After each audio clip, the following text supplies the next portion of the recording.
एक तरफ अडानी एंटरप्राइजेस के मालिक गौतम अडानी अपनी कंपनी का एफपीओ लाने की तैयारी कर रहे थे, वहीं दूसरी तरफ उनके खिलाफ हिंडनबर्ग पूरे 2 साल लगातार 88 तरह के एलिगेशन से भरा एक रिपोर्ट तैयार कर रहा था।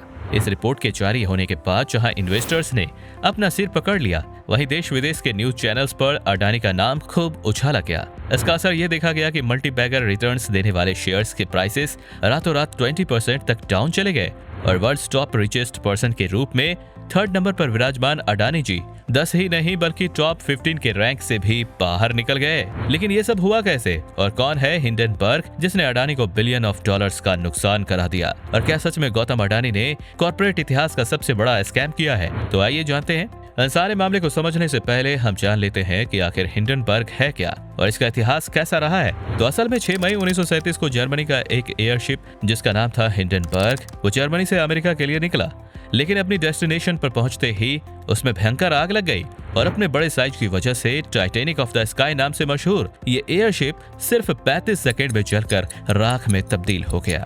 अब काफी लोगों का मानना था कि ये मैन मेड डिजास्टर था क्योंकि एयरशिप में जरूरत से ज्यादा हाइड्रोजन गैस मौजूद थी और आप सबको पता ही होगा कि हाइड्रोजन बहुत ही ज्यादा फ्लेमेबल गैस है जिसमें तेजी से आग लग सकती है। ऐसे में कुछ एक्सपर्ट्स का मानना था कि 100 लोगों को उसमें बैठाकर भेजना ही नहीं चाहिए था। अब एक इजरायली सिटीजन नेथन एंडरसन ने 2017 में इसे हिंडनबर्ग एयरशिप के नाम से एक कंपनी खोली और उसका नाम हिंडनबर्ग रिसर्च रखा। उन्होंने यही नाम क्यों रखा, इसके बारे में उसका कहना है कि जिस तरह से हिंडनबर्ग डिजास्टर एक मैन मेड मिस्टेक था और उसे रोका जा सकता था, उसी तरह से Hindenburg research financial man made disaster को ढूंढकर उसे होने से रोक सकती है ताकि लोगों के पैसे को बचाया जा सके। बेसिकली हिंडनबर्ग रिसर्च खुद को एक शॉर्ट सेलर कहता है, यानी कि एक ऐसी फर्म है जो पहले शेयर को सेल करती है और फिर बाय करती है, लेकिन इससे उसको क्या प्रॉफिट होता है, इसे समझने के लिए आइए हम एग्जाम्पल से देखते हैं। मान लीजिए कि कोई कंपनी है जिसके शेयर का मार्केट प्राइस अभी 100 रुपए है, लेकिन एक इन्वेस्टर को लगता है कि आने वाले कुछ दिनों में इन शेयर्स का प्राइस घटकर 50 रुपए हो सकता है। तो ऐसे में यहाँ वो पैसे कमाने के लिए शॉर्ट अर्निंग का तरीका अपना सकता है। अब इसके लिए वो क्या करेगा कि अपने ब्रोकर से वो उस कंपनी के कुछ शेयर्स, मान लेते हैं कि 10 शेयर्स उधार लेगा और उसे करंट मार्केट प्राइस पर बेचकर 1000 रुपए कमा लेगा। लेकिन जब शेयर का प्राइस गिरकर 50 रुपए हो जाएगा तो ऐसे में वो वापस से उस कंपनी के 10 शेयर खरीदेगा और उसे ब्रोकर को वापस लौटा देगा। इस तरह से उसे 500 रुपए का प्रॉफिट हो जाएगा।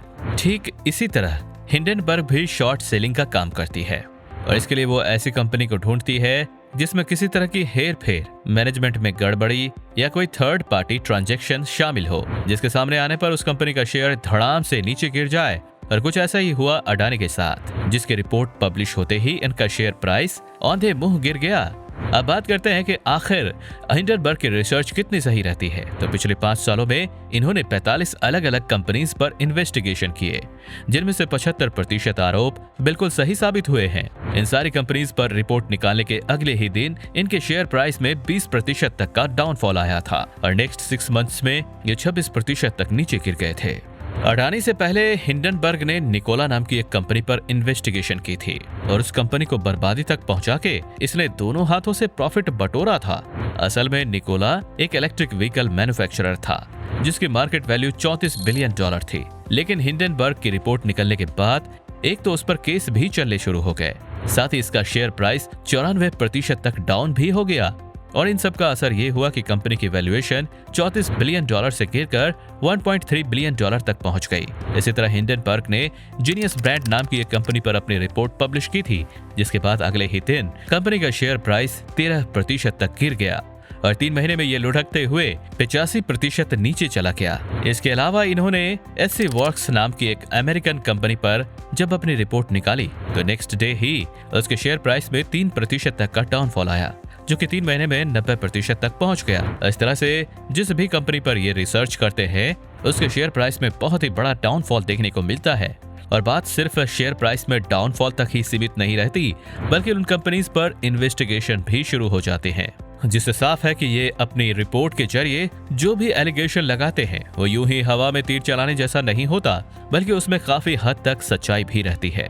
यहाँ एक और बहुत हैरान कर देने वाली बात यह है कि जब ये किसी कंपनी के बारे में बताते हैं कि उसके शेयर प्राइस इतना % तक नीचे जा सकते हैं, तो वो एक्चुअली में उतना ही नीचे चला जाता है।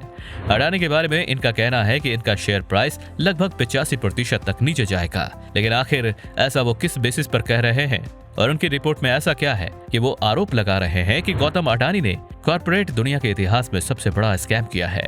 तो आइए उस पर एक नजर डालते हैं। वैसे तो हिंडनबर्ग ने अडानी ग्रुप से 88 सवाल पूछे थे, लेकिन हम इसमें से सिर्फ 5 एलिगेशन के बारे में ही बात करेंगे जो सबसे ज्यादा संगीन है।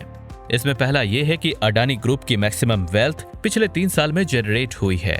लेकिन कैसे? आप में से काफी लोगों का जवाब होगा कि इनके शेयर प्राइस काफी बढ़ गए हैं, लेकिन अचानक से शेयर प्राइस के इतने ज्यादा बढ़ने के पीछे की वजह क्या है? अडानी ग्रुप तो उन्हीं सेक्टर्स में काम कर रहा है जिसमें पहले कई कंपनीज मौजूद हैं। फिर सिर्फ इसी कंपनीज का शेयर प्राइस 2 गुना तेजी से क्यों बढ़ा है, वो भी पैंडेमिक के टाइम में जब सारी मार्केट ठप पड़ी हुई थी? हिंडनबर्ग के इस सवाल का जवाब काफी लोग जानना चाहते हैं। अडानी ग्रुप पर लगे दूसरे क्लेम को समझने से पहले आपको जानना होगा कि सेबी के एक नियम के अकॉर्डिंग कोई भी कंपनी मैक्सिमम 75% शेयर्स होल्ड कर सकती है और बाकी 25% शेयर पब्लिक के लिए छोड़ना होता है और इस 25% शेयर को फ्री फ्लोटिंग शेयर कहा जाता है। अब हुआ यूं कि अडानी ग्रुप की इन फ्री फ्लोटिंग शेयर्स को भी यूएई, सिंगापुर और मॉरिशस जैसे देशों में मौजूद इनकी खुद की शेल कंपनीज ने खरीद रखा है। और आपको जानकर हैरानी होगी कि कुछ शेल कंपनीज में तो ना ही कोई एम्प्लॉय है और ना ही उनका फोन नंबर प्रोवाइड किया गया है। यानी अडानी ग्रुप की कंपनीज के शेयर्स पर मैक्सिमम कंट्रोल अडानी ग्रुप का ही है और आरोप ये है कि इन शेल कंपनीज के द्वारा शेयर्स को बार बार बाय कराकर अडानी ग्रुप एक फेक डिमांड क्रिएट कर रहा है ताकि इन्वेस्टर्स ज्यादा प्राइस पर भी इसके शेयर्स को बाय करने से पीछे ना हटे। आपको बता दूं कि इनके शेयर्स की हाई प्राइस ने अडानी को दुनिया का 3rd रिचेस्ट पर्सन बनाया है, क्योंकि इससे इनकी कंपनी की वैल्यूएशन काफी ज्यादा बढ़ गई थी। हिंडनबर्ग का तीसरा मेजर आरोप ये है कि अडानी ग्रुप की अकाउंटिंग ठीक नहीं है और शायद यही वजह है कि पिछले 8 सालों में 4 बार इसके CFO यानी कि चीफ फाइनेंशियल ऑफिसर को बदला गया है। चौथा आरोप यह है कि अडानी ग्रुप में काम कर रहे इनके कुछ फैमिली मेंबर्स की हिस्ट्री बहुत ही खराब रही है, जैसे कि गौतम अडानी के भाई राजेश अडानी जो अभी कंपनी के मैनेजिंग डायरेक्टर हैं, वो टैक्स फ्रॉड में भी इन्वॉल्व रह चुके हैं और 2 बार अरेस्ट भी हुए हैं। वहीं गौतम अडानी के एक और भाई विनोद अडानी पर हिंडनबर्ग ने आरोप लगाया है कि वही अडानी की बनाई गई सारी शेल कंपनीज को मैनेज करते हैं। इसके अलावा इनके बहनोई समीर वोरा भी डायमंड ट्रेडिंग स्कैम में इन्वॉल्व रह चुके हैं।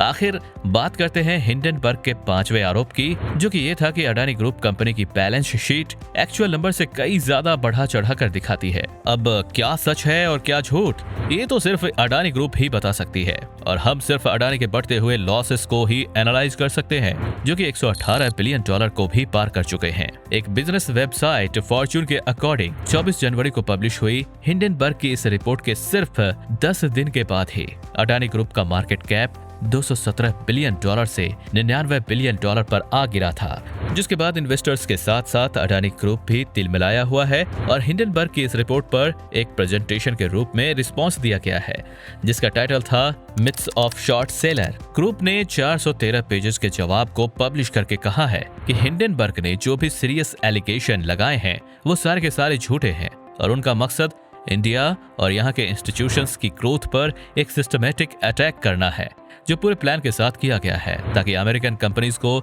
इससे फाइनेंशियल बेनिफिट्स मिल सके। साथ ही ग्रुप्स ने यह भी कहा है कि सिंगापुर या यूएई जैसे बाहर के देशों से जब इन्वेस्टर्स आते हैं तो उनको इस बात का कोई खबर नहीं रहता है कि उसे कौन खरीद या बेच रहा है। इसके अलावा अडानी ग्रुप ने हिंडनबर्ग को धमकी भी दे डाली है कि ऐसे बदनाम करने के बदले वो उस पर केस भी कर सकते हैं, जिस पर हिंडनबर्ग ने भी पलटवार किया है कि अडानी ग्रुप जब चाहे उस पर केस कर सकता है, जिससे फायदा हिंडनबर्ग को ही होगा, क्योंकि अडानी ग्रुप को एक्सपोज करने के लिए जो डॉक्यूमेंट्स उन्हें रिसर्च के दौरान नहीं मिल पाए थे वो कोर्ट में मांगे जा सकते हैं। अब देखा जाए तो ये सीधे सीधे एक धमकी ही नजर आ रही है। वैसे आपका इस बारे में क्या कहना है? क्या सच में अडानी पर अटैक करके इंडियन इकोनॉमी को नीचे गिराने की कोशिश की जा रही है? इसका जवाब हमें कमेंट सेक्शन में जरूर बताइएगा। बाकी हमारे आज की इस वीडियो में बस इतना ही। वीडियो अच्छी लगी हो तो इसे लाइक और शेयर जरूर करना और अगर आप चैनल पर नए हैं तो चैनल को सब्सक्राइब भी जरूर करें। मिलते हैं जल्द ही ऐसे ही एक और इंटरेस्टिंग वीडियो में, तब तक के लिए गुड बाय।